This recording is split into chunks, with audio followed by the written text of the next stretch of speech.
So, I wanted to talk a little bit today about absurdism and fascism. Absurdism has always been a powerful tool of resistance to fascist regimes.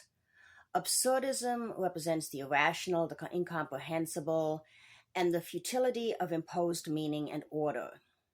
Totalitarianism, on the other hand, imposes rigid conformity, control of information, and the projection of power and a unified purpose. Absurdism undermines the grandiose narratives of oppressors and allows us to laugh at them. It takes away their power to impose fear. It allows the people a voice and provides a shared language for dissent. Fascist regimes strive to present clarity of purpose and unity of order and power.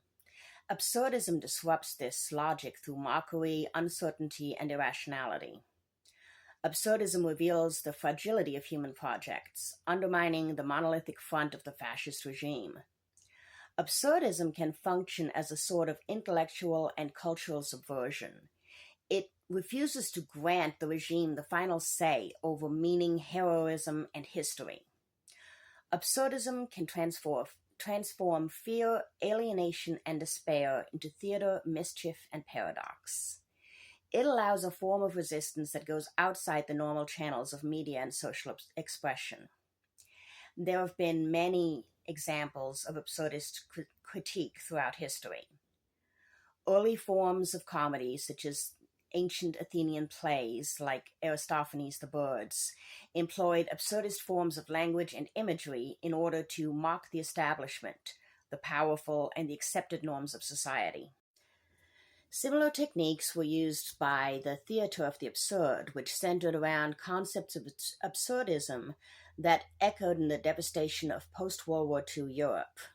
At times, absurdism has stood as a tool to criticize and document oppression and authoritarianism while staying within the bounds of censorship. Many post-World War II existentialist writers, such as Jean-Paul Sartre and Albert Camus, engaged with absurdist themes such as freedom of responsibility and rebellion. Their works frequently dealt with the consequences of fascism and colonialism. Camus particularly leaned into an absurdist field of thought with his critiques of fascism and defense of individual conscience. His works frequently centered on his insistence on moral integrity even under conditions of oppression. Even today, you see examples of absurdist themes in resistance movements. The recent revolutionary movement in Nepal used the One Piece flag as an unofficial banner for their movement. In the United States, a great deal of support has rallied behind the Portland anti-fascist frog. T-shirts are being sold, slogans are being coined, and millions of social media accounts have reposted their videos. The Portland frog represents a brilliant form of absurdist theater. Without words, they become a symbol. Everyone who sees them knows exactly what they stand for. They become an absurdist meme. Absurdism in a very basic but powerful form, a thing that can be passed from person to person, carrying with it a simple but powerful meaning. But no matter what form it takes, absurdism offers several mechanisms that have proven effective over time as forms of political resistance.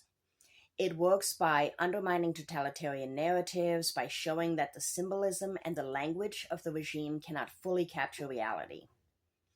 Absurdism challenges the regime's claim to absolute truth.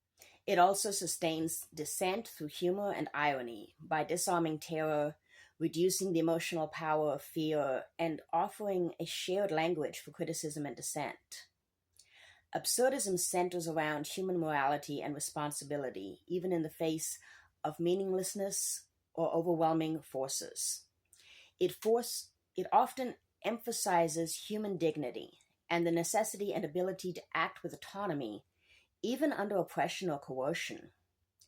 Absurdism frequently occurs in exile or in contexts where forming community or openly speaking out is impossible or dangerous. In these situations, absurdism provides a means of preserving culture, memory, and critique. Absurdism's resistance to fascist and dictatorial regimes rests on its capacity to disrupt the regime's monopoly on meaning, to illuminate the gap between intention and consequence, and to sustain human dignity in the face of coercive power. By rendering the logic of oppression legible through humor, paradox, and linguistic rupture, absurdist practice creates spaces where dissent can endure, memory can be preserved, and alternative futures can be imagined.